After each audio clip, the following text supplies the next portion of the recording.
लैला अलिफ लैला अलिफ लैला अलिफ लैला अलिफ लैला अलिफ लैला। দেখো সব নতুন কাহিনী মন ভরে দেয় তার বাণী কত যুগ পেরিয়ে গেছে নতুন তবু রয়ে গেছে পরিদের ধরে এনেছে দিনকেও বেঁধে রেখেছে এতে আছে শক্তি এত সব মনে করে রাজত্ব। আলিফ লায়লা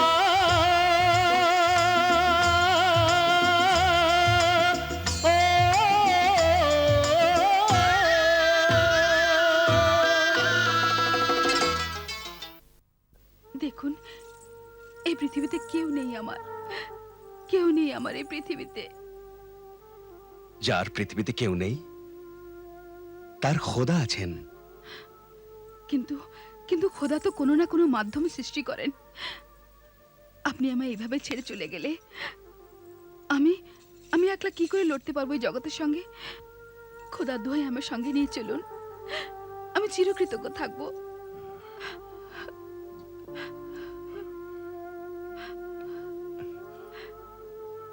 ঠিক আছে, কিন্তু আমি নিজের বেগমকে জিজ্ঞাসা না করে তোমাকে আমাদের কাছে রাখার কথা দিতে পারি না। তাতে আমি রাজি। নাম কি তোমার? জি, মর্জিনা। মর্জিনা।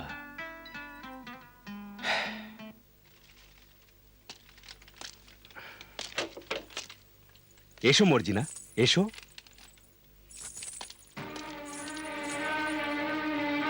ভাইজান, আপনি এখানে? হ্যাঁ, আসসালাম আলাইকুম। আলাইকুম আসসালাম, আলাইকুম আসসালাম।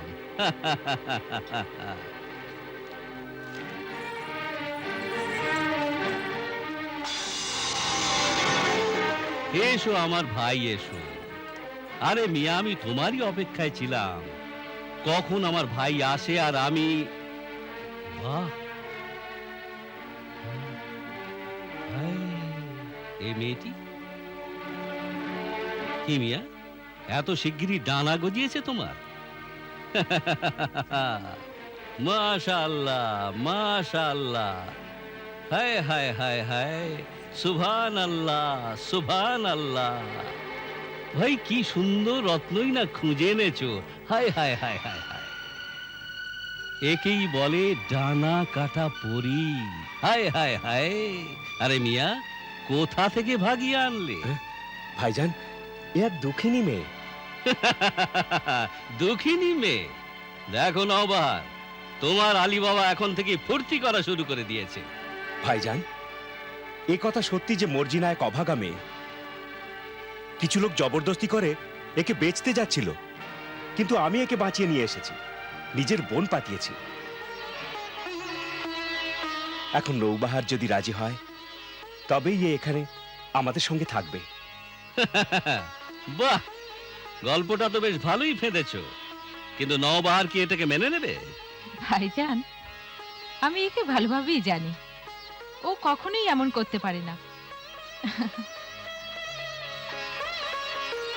যখন ও একে বোন বলে স্বীকার করেছে তখন ও আমার কাছে বোনেরই মতো। মাশাআল্লাহ, মাশাআল্লাহ, ভাই বাহ, দারুণ ভালোবাসা তো তোমাদের। হ্যাঁ, তাই আলী বাবা তোমার জন্য পুরো দোকান কিনে এনেছে। কি আলী বাবা, এই কাপড় চোপড় তুমি তোমার নওবাহারের জন্য কিনে এনেছো না? হ্যাঁ, কিন্তু এত সব ধন দৌলত কোথা থেকে এলো?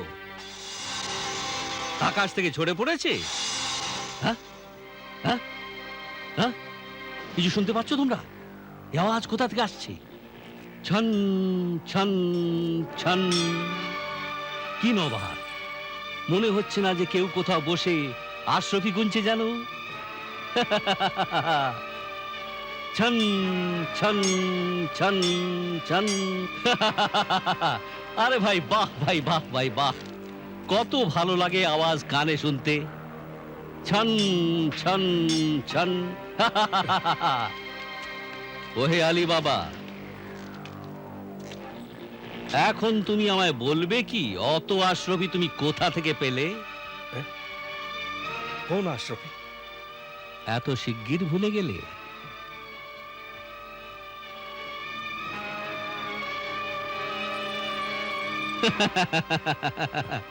আরে এত শিগগির ভুলে গেলে? আরে কাল রাত্রেই তো তুমি এক গাদা আশরফি ওজন করেছিলে কি না? সে তো আমরা অন্য কিছু ওজন করেছিলাম। হ্যাঁ হ্যাঁ হ্যাঁ, না না, তোমরা আশরফি ওজন করেছিলে। এই দেখো, এই হলো আশরফি, দেখো। আরে তোমার মুখের রং বদলে গেল কেন? শরীর ঠিক আছে তো? আমি জানি না আপনি আপনি কোন আশরফির কথা বলছেন, আমি কিছু জানি না।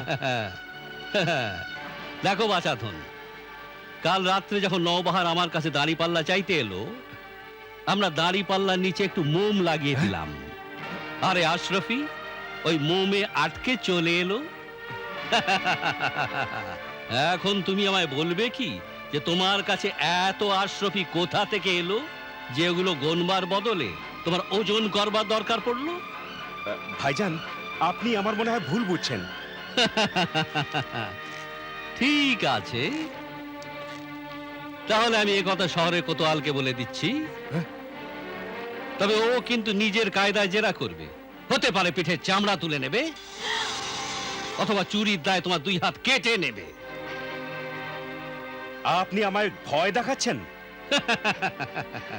না না না, আমি তোমায় ভয় দেখাচ্ছি না, বরং আমি যা বলছি তা আমি করে দেখাবো। আমার আপন ভাই বলে কিন্তু তুমি কখনোই ছাড়া পাবে না। এ কথা বলবার দরকার নেই, এ কথা তো আমি নিজেও ভালোভাবেই জানি। তাহলে তুমি আমায় বলো যে তোমার কাছে এত আশরফি কোথা থেকে এলো?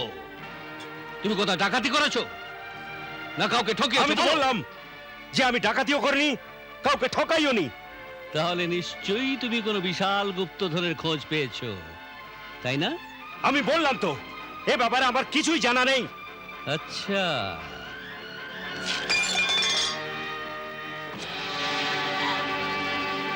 আর যদি তুমি সোজা পথে রাজি না হও, তা আমি তোমার শরীরটাকে টুকরো টুকরো করে দেবো। তাহলে তো সে দৃশ্য বড়ই দর্শনীয় হবে যে এক বড় ভাই আপন ছোট ভাইয়ের গলায় ছুরি চালাবে। কে ভাই?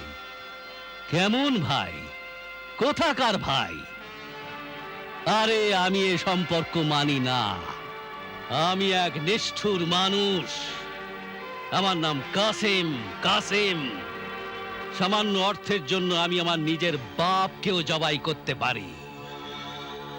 চুপচাপ বলে দে তুইও আশরফি কোথার থেকে পেলি, নইলে তোকে জীবিত রাখবো না। বল। আমি জানি না। আচ্ছা,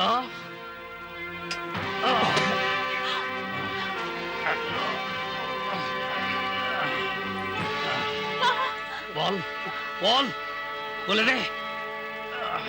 আমি জানি না, আমি বললাম তো জানি না। তোকে বলতেই হবে। আমি জানি না, তোকে বলতেই হবে। আমি জানি না। না, জানি না। আমি বললাম তো আমি জানি না, জানি না। বল। ভাইজান, এ কি করছেন আপনি? ছেড়ে দিন, ছেড়ে দিন ওকে বলছি, ছেড়ে দিন। সরে যাও। নবার, নবার, তুমি তুমি তুমি তুমি ঠিক আছো তো? নবার, তুমি ঠিক আছো তো? না! এ কি? মর্জিনা? অর্জিনা, হ্যাঁ? এ কি হলো? মর্জিনা? অর্জিনা, এ তোমার কি হলো? অর্জিনা, মর্জিনা, এ তোমার কি হয়ে গেল মর্জিনা? তোমার কি হলো মর্জিনা? নবার,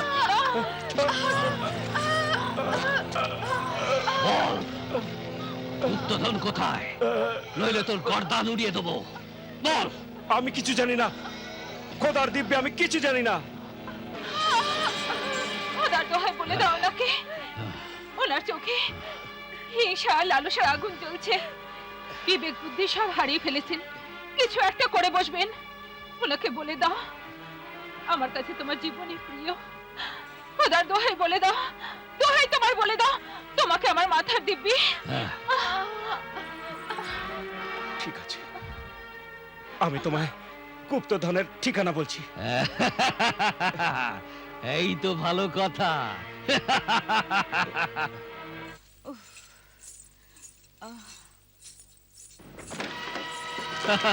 বেগম বেগম বেগম কি গো? বেগম। এত দেরি হলো কেন? আলী বাবার বউকে দেখে কি বিভোর হয়ে গিয়েছিলে? আরে বেগম, খোদার দোহাই নিজের জীবের ধারটা একটু কমাও গো। আহাহাহাহা, তোমার ভাইয়ের বউয়ের কথা তুললাম বলে এত খারাপ লাগলো? দেখো বেগম, তুমি তো আবার ছবল মারলে।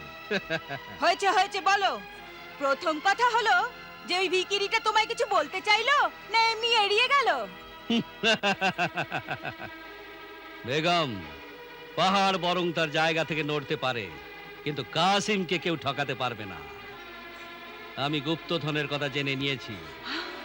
এখন আমি ওখানে গিয়ে সোনা, রূপো, হিরে, জহরতের রাশি রাশি নিয়ে ফিরে আসবো। রাশি রাশি। আচ্ছা, তবে এত বড় গুপ্তধনের রহস্য জানা হয়ে গেল? হ্যাঁ বেগম। সত্যি? এত বিশাল গুপ্তধনের ঠিকানা? হ্যাঁ বেগম, হ্যাঁ। এত ধন যে 7 পুরুষে শেষ করতে পারবে না। সত্যি? আমি শহরের সবচাইতে ধনী হয়ে যাব। সবচাইতে ধনী। ধনীর বাদশাহ, ধনীর বাদশাহ। আর আর আমিও যখন হিরে মুক্তোর গয়না পরে ঘর থেকে বাইরে বেরোবো, তখন লোকেরা বলবে, ওই দেখো ওই যাচ্ছে কাসিম সওদাগরের বেগম। বাহ বেগম বাহ। আর আমিও সওদাগরি ছেড়ে দিয়ে এই শহরের সব থেকে বড় চৌরাস্তার ওপর নিজের হিরে জহরতের দোকান খুলবো। আমার কাছে হাতি থাকবে, ঘোড়া থাকবে, গোলাম হবে, বাদী হবে, আমার সবকিছু থাকবে, সবকিছু। একদিন সারা পৃথিবী কিনে নেবো, সারা পৃথিবী, নাকি? সারা পৃথিবী। সত্যি? সত্যি বলছো তুমি? ও,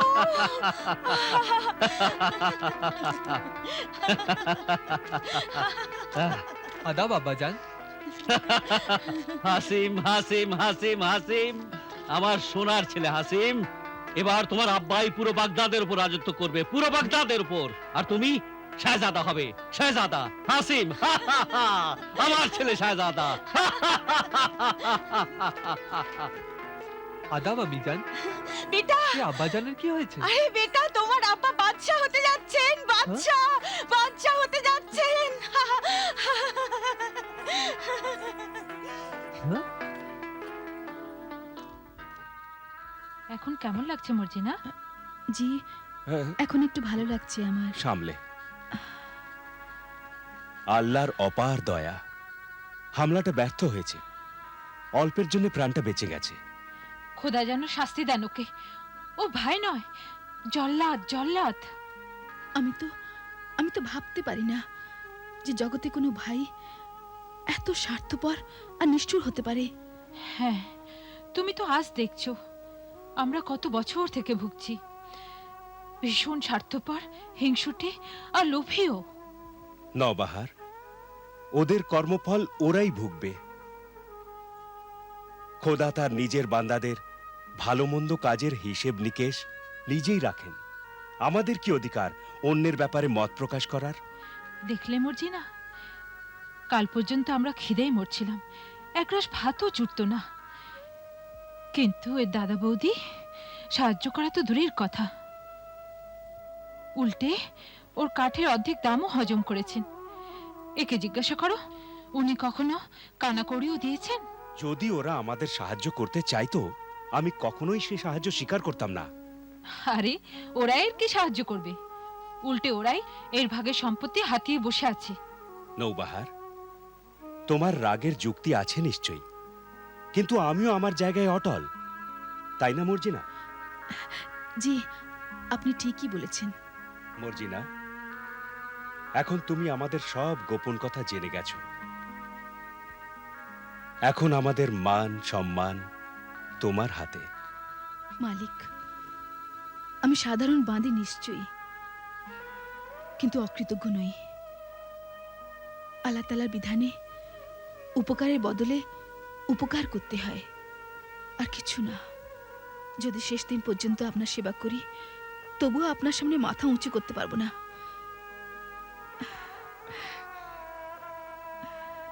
আল্লাহ তোমায় দীর্ঘজীবী করুন।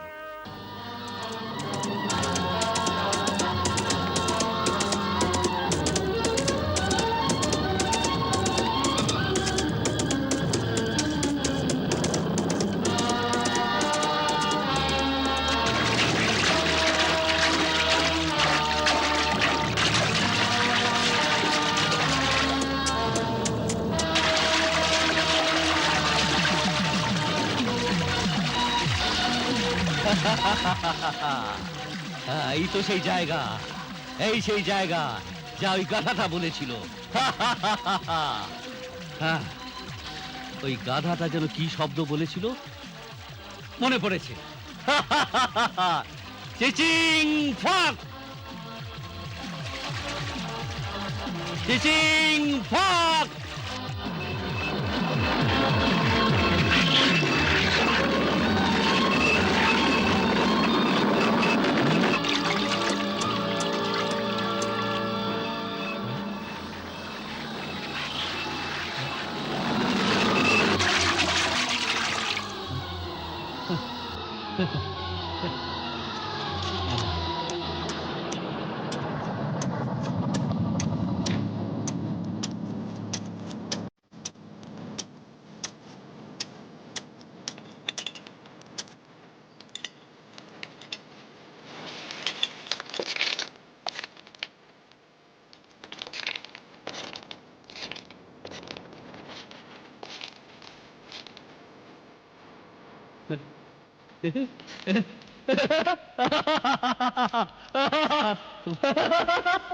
বাহ বাহ বাহ, দৌলত দৌলত দৌলত, চারিদিকে দৌলত, অঢেল দৌলত।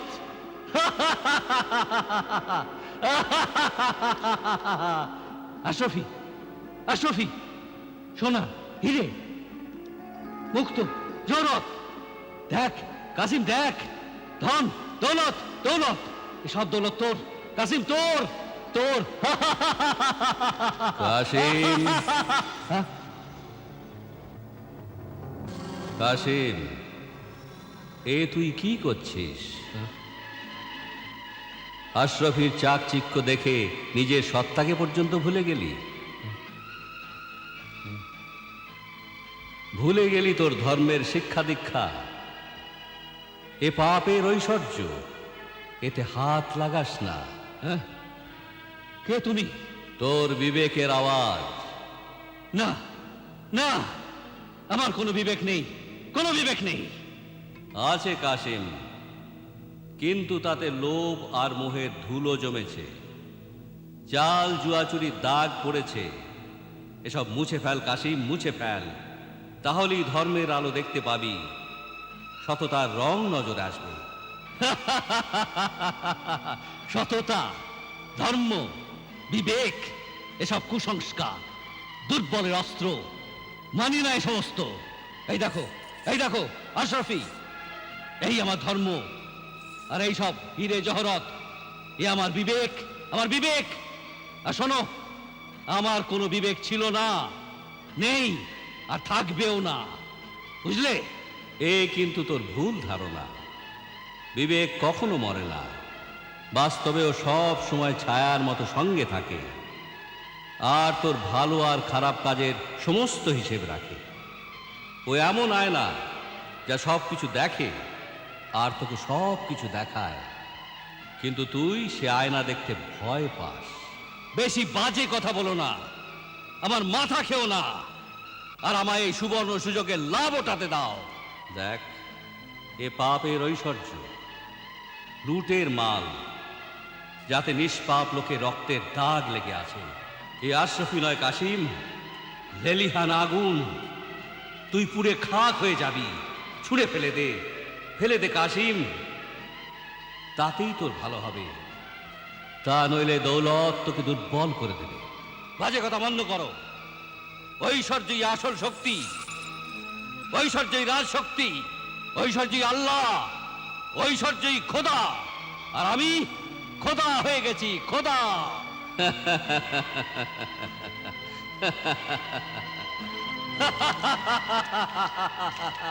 আমি খোদা হয়ে গেছি, খোদা। এ যুগের খোদা।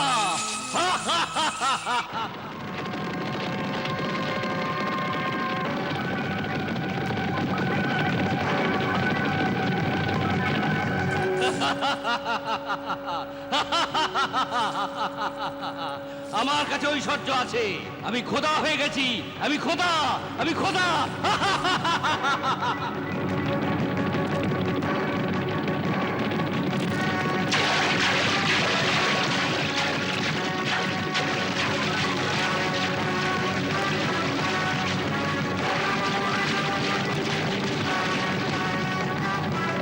অপার ধন দৌলত,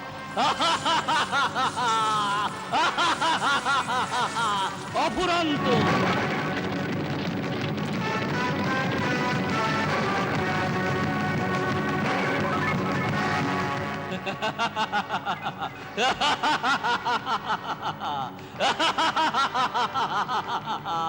এখন আমি সারা বাগদাদের উপর রাজত্ব করব।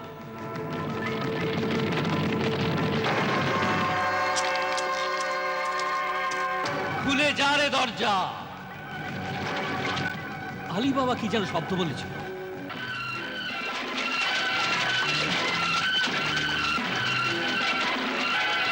খোদা, খোদা আমায় শব্দটা মনে করিয়ে দাও, বাইরে যাওয়া শব্দ মনে করিয়ে দাও।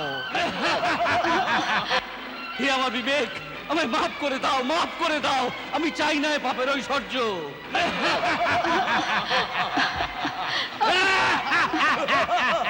আমার বিবেক, খুলে যা, খুলে যা। আমার আমার হুকুমে খুলে যা, খুলে যা আমার হুকুমে, খুলে যা, খুলে যা। চিচিং ফা। अलिफ लैला अलिफ लैला अलिफ लैला अलिफ लैला अलिफ लैला अलिफ लैला अलिफ लैला